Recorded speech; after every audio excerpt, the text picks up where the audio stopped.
Alright, Shalom, all praises, honor, and glory goes to Yahweh Shem Shai, Bashem Kakadash. The honors to my apostles and elders, the great millstone. Peace and blessings to you, fellow Akim. So I want to do a quick and transit lesson on this video that I just saw off of RT. And the title of the video is, which I'm going to put the video at the end of this video, post-production. It says, EU defiance signals end of U.S. hegemony. And this is taken right out of the scriptures. You know, this is biblical prophecy. Basically, Esau's allies, starting with the EU, NATO, and the EU, which is nothing but the Roman Empire coming back together. Okay, forming their new alliance. So all these different European nations, they have formed the alliance with America, which is, like I said earlier, the Roman Empire coming back. Okay, but the prophecy states that these allied nations, okay, that they're going to turn on America and they're going to shoot missiles on America, and this is unprecedented. Okay, and in the video you have Rick Sanchez talking about, you know, this is not Russia, this is not China, this is not Iran, you know, this is the EU nations, France, Germany, the UK. Okay, all these big European nations, these strong European nations that are going to turn on America, and you're starting to see it. Okay, you're starting to see how they're hating the whore. Who is the whore? Well, America is the whore. You're starting to see that these different nations, they're looking at America, and they're looking at America in a bad light. You know, you have Trump up in there. Trump's doing all type of stuff, you know, being proud. And these other Edomite nations, these are Edomite nations. These other Edomite nations, they're despising that. They're despising that pride, you know. Let me bring this scripture out. I'm going to make it quick, right? Revelation 17 and 16.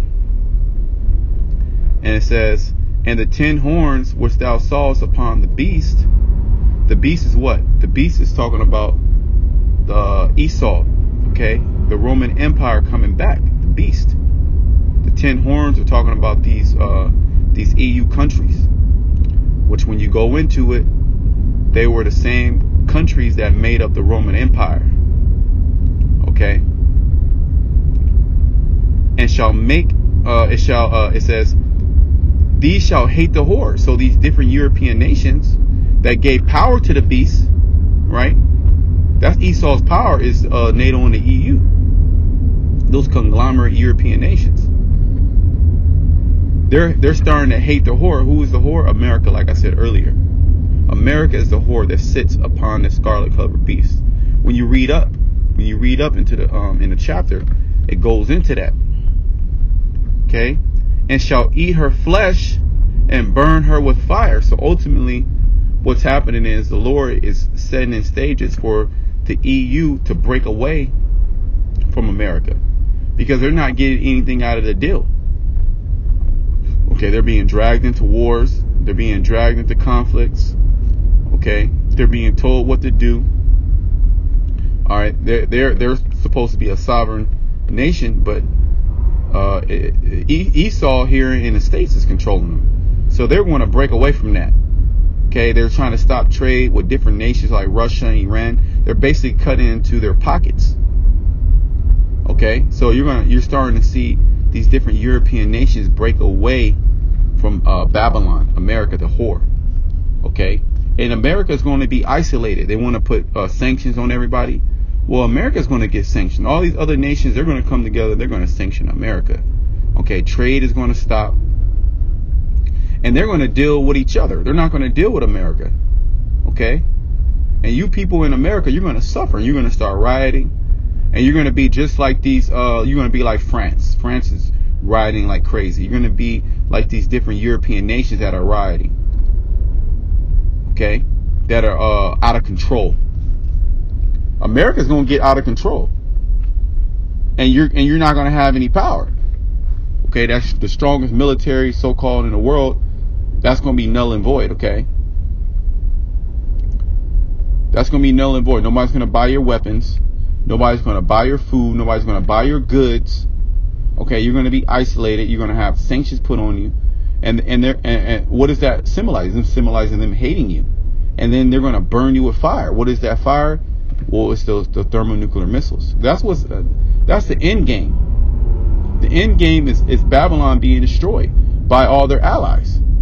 Okay, because what? Let me read this.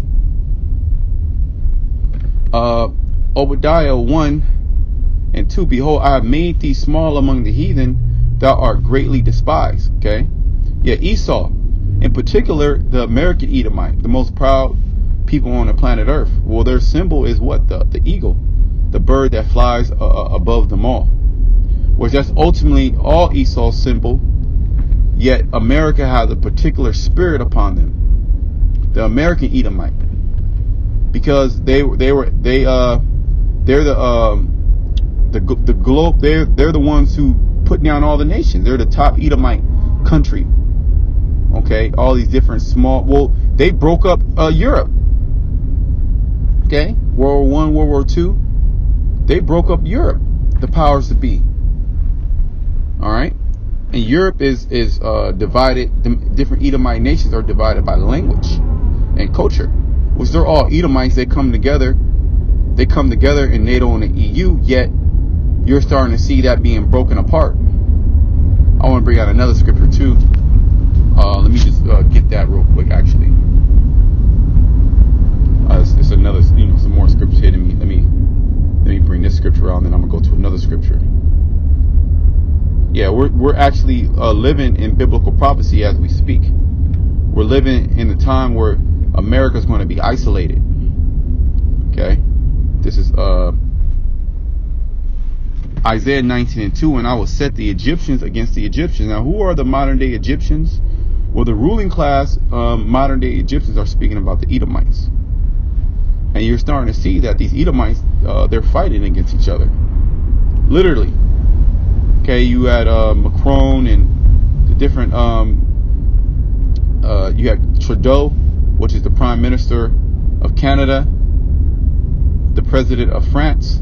Okay, they were talking about Trump on a hot mic. They didn't know the mic was on. It was a hot mic. So America is a laughingstock. Nobody likes this guy Trump, because pride. Well, the scriptures say pride is hateful before man and the Most High. So the Lord is putting that proudful spirit upon Esau, and that's separating them. Okay, instead of them coming together, working for the greater good, because they can't do that. Working for the greater good, all these different Edomite nations, it's just a snatch and grab. And America has the most power right now, yet the Most High is breaking down America's power. So it says, I will set the Egyptians against the Egyptians, and they shall fight everyone against his brother. See, they're brothers. These Edomite nations, they're all Edomites. They're all brothers, but they're fighting against each other. Okay? And everyone against his neighbor, city against city, kingdom against kingdom. So that's happening. These different European nations are fighting against each other. They're trying to gain global dominance. Right? And ultimately, they're going to come against America, because America right now is strong because they're allied with those European nations. So they have missile defense systems over there in Europe. They have ICBMs over there in Europe, nuclear missiles. Okay, they have military. They got a big military base in Germany. Okay, in different parts of the EU. All right, they're going to be kicked out, and America, the EU is going to come together. Macron, he wanted a EU army. What is America going to do? They're going to team up with the EU is going to team up with Russia. Okay, and Russia is a superpower. Russia and China, they're already teamed up. China and Russia, they're superpowers. Okay? So all these nations are going to team up against Babylon, and that's the stage that's being set. I want to bring out this scripture, Mark 3, I believe. You Edomites can't get it right. The Lord, He set you up. This is Mark 3 and 24. If a kingdom be divided against itself, the kingdom of the Edomites. They're divided against themselves. All these different Edomite nations hate each other. That's just the spirit of Esau. Esau's a real thug. Okay? Esau's the real beast.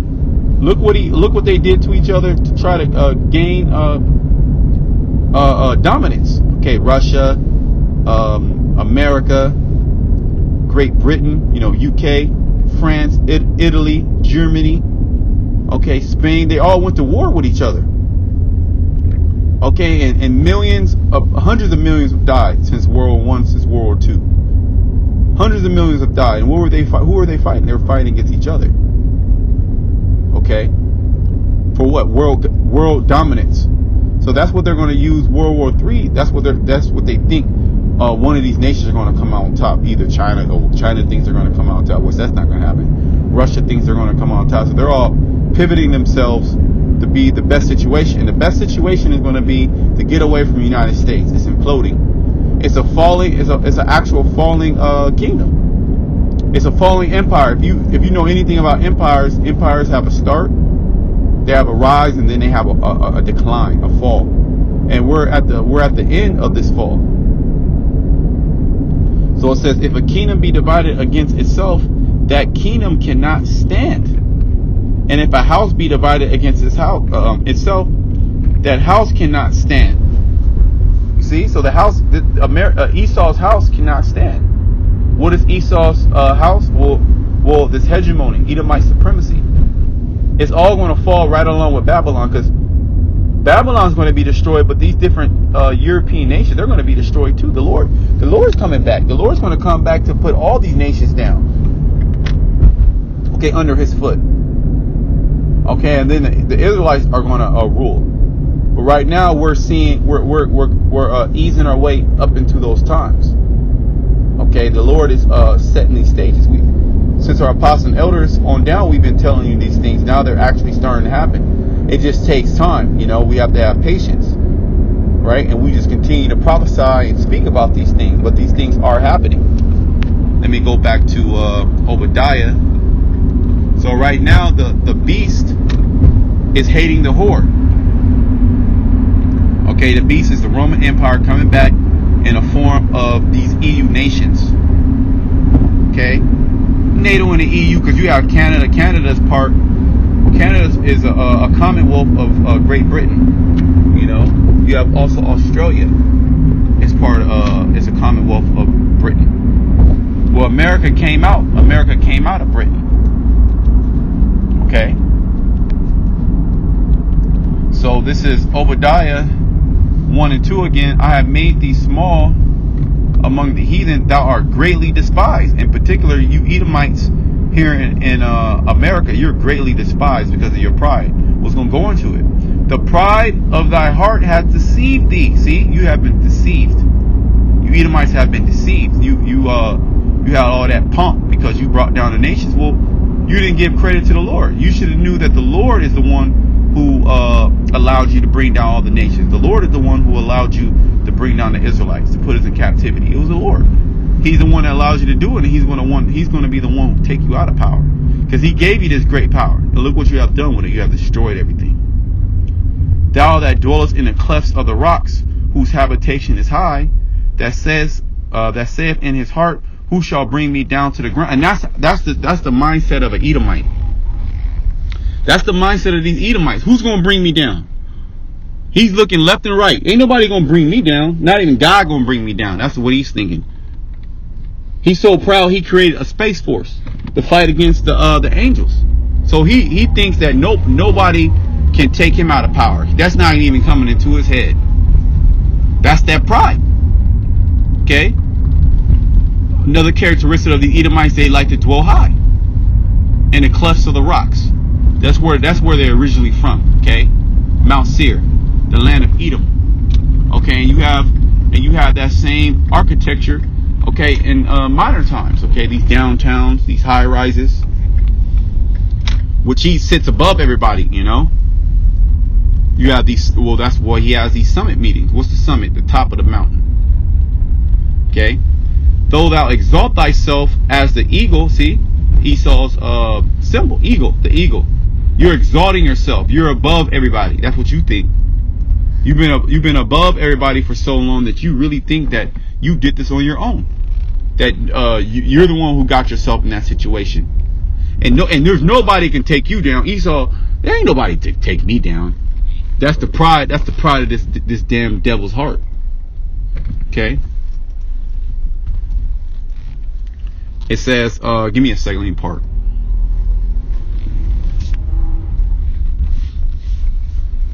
Finish this up. Though thou exalt thyself as the eagle, as though thou set thy nest among the stars, thence will I bring thee down, says the Lord. See, the Lord's going to bring you down. Okay, you went into the heavens. You're the first nation to go and put a rocket out there in orbit.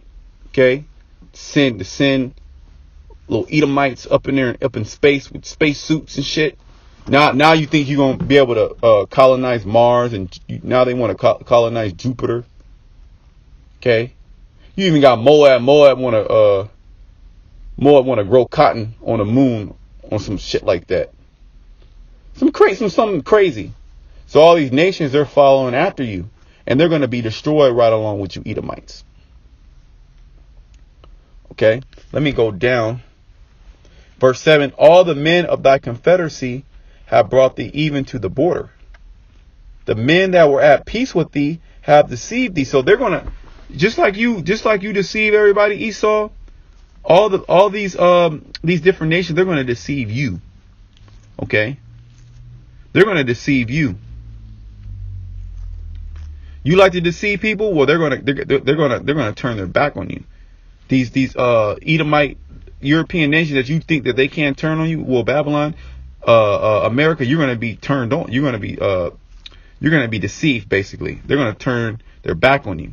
They're going to isolate themselves from you and prevailed against you. And they're going to prevail. They're going to actually win against you. See, you've been winning against everybody for so long that you think you can't lose. And that's the spirit. That's the spirit of America. Even all the way down to the so-called Negro Hispanic. Oh, America's they got the best military. They've been told that BS for so long that they think that well, it's the story of David and Goliath, like the Goliath, America's Goliath, and nobody can bring down Goliath. They're just that bad.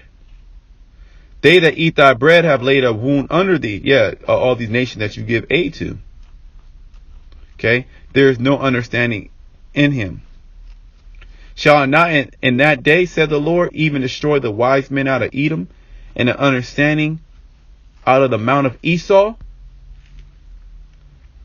And thy mighty man, O Teman, shall be destroyed, to the end that every one of the mount of Esau may be cut off by slaughter. So ultimately, all you Edomites, you're gonna turn on yourself. You're gonna destroy yourself, and the Most High is gonna send His Son back, Yahushai, to finish you off. Okay? Yeah, if the Lord has allowed you to just do your thing, you'll destroy everything. You kill yourself, all right, and you'll destroy the Israelites. This nigga will fucking destroy the whole earth. Excuse me. I'm sorry. This dude will destroy the whole, literally the earth. He will literally destroy the earth. It will be uninhabitable. He puts it in all his movies. This is what this man is about. This is what this man is capable of. So the Lord, he got to come back and stop this guy before he does it. It tells you that in Matthew 24. That the Lord going to speed of the time because there will be no flesh to be saved. Okay? So, everything is coming to pass. All we got to do is just sit back, relax, and let Yahweh Shema Shai do his thing. Okay? And keep the faith. Until next time, I hope you brothers were edified. Shalom. Rob Gupta now. He's a policy specialist at the Institute for China-American Studies. How about the point that Michelle was just making? A lot of people would look at this and say, what the United States, and in this case, by proxy, Bibi Netanyahu, are essentially saying, right, is we don't like them, and you have to then not like them. And to prove to us you don't like them, you got to make sure you don't trade with them. I mean, it sounds rudimentary, but that's pretty much the argument. Am I wrong? You're absolutely correct. It's the fading days, the dying days of the unipolar moment, and trying to milk it as much as possible, and trying to see that you coerce and force allies, partners, or anybody in the international community. But how significant is it that, I think we mentioned this earlier, guys, that this is not Russia pushing back. This is not Iran pushing back. This is not China or Pakistan pushing back. This is the European Union pushing back against the United States of America. How significant is that? I think it's very, very significant. The EU has always been an actor which has worked which has sometimes worked ostentatiously, but always in tow with the U.S. And for the first time, we are seeing the the EU actively questioning itself as to where the heck are we going with the U.S. Some European countries have followed the U.S. in many of the U.S.'s wars, and it's not really turned out well for them. Right. I think it's been a long time. Yes, it's Tony Blair. Libya. Egg on his face. Continue. Yep. And so they've finally come around to thinking that maybe we are not being led necessarily in the best place, in the best direction. And now with populism and Trump's trade protectionism, there's been a real divergence between the two countries. But there's a difference here too, and I think we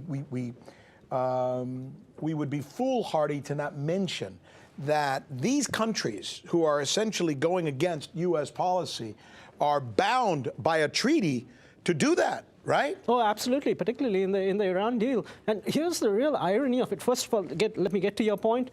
The U.S. stepped aside from the six-party deal, which was hammered out with Iran, but the other members of that deal have obligations to Iran. They signed a deal and they have to honor it, right? Exactly. So it's fine to say Iran is not honoring aspects of it, but it's also you are not honoring aspects of it. And so, I mean, they have obligations and legal obligations. Right. And this has been consecrated as a UN Security Council resolution, international law. So, I mean, you just can't walk away from these things. So they have an out. They can say to the United States, look, we'd like to be on your side on this thing, but we can't because, after all, we are signatories to this deal, this contract, and we have to honor it. Yeah. And, you know, this is where the issue has gotten completely out of hand. The U.S. used to champion international law and ensure that parties would adhere to international law. Here, the U.S. steps away from international law, and when countries try to adhere to international law, the U.S. says, I will come and sanction you. That's the point. There's a real irony there, right? Cat and mouse game. Now, let's talk a little bit about something I mentioned at the beginning of the newscast, Michelle, and that's this ban on Huawei, which, when you put that together on the sanctions against Iran and what's going on with Europe, I mean, it seems very strident, doesn't it? Well, Mr. Gupta said something interesting. He said we're seeing the fading days of the unipolar moment, and it's no secret that China is a big contributor to this emerging multipolar world, right? And there are a number of front lines to this U.S.-led war on China, or the U.S. attempt to, maybe slow that rise down. One of those is the isolation of technology giants like Huawei, because this is kind of a sign of our tech domination, the Western dominance in the tech sector really being in decline. The Chinese economy is growing, especially in the technology sector. But what I want to ask you, since you've been watching this for a while, is given that the U.S. just passed this Hong Kong Human Rights and Democracy Act, right, which is sanctioning officials and also really protecting foreign influence in Hong Kong, is it possible that we're even going to see a substantial trade deal between the U.S. and China? Because even China now has pushed their own sanctions back. They're now sanctioning NGOs. And as a caveat, it just got pushed back today. The Trump administration announced today, and the market went down, that this thing may not happen when we thought it was going to happen. Maybe not until after the election, they're saying now. A substantial deal will not happen. That's absolutely certain. But I think on both sides there's an incentive structure going to get something happening. And I think particularly from both sides, frankly, Trump, obviously, we know he needs to go into the election. Manufacturing is doing terrible. Many farmers have been hurt. He needs a deal. He's played his leverage card as long as he could, and now he has lost that leverage because he faces an election and he needs a deal. China knows that. China knows it has the leverage, but it also knows that it doesn't have the leverage for an unlimited time in case the man comes back as a president. So it's yanking the president a little bit right now, but it will try to sign on to it. I never thought I would quote Sarah Palin, but I'm going to go ahead and quote Sarah Palin. Let's Are do you it. Guys ready? I'm so ready. What you just suggested is that what we're going to end up is not a real deal between China and the United States, but rather lipstick on a pig. You're correct, absolutely. Or she is. My thanks to you, Surab. My thanks to you, Michelle. Great segment, smart stuff.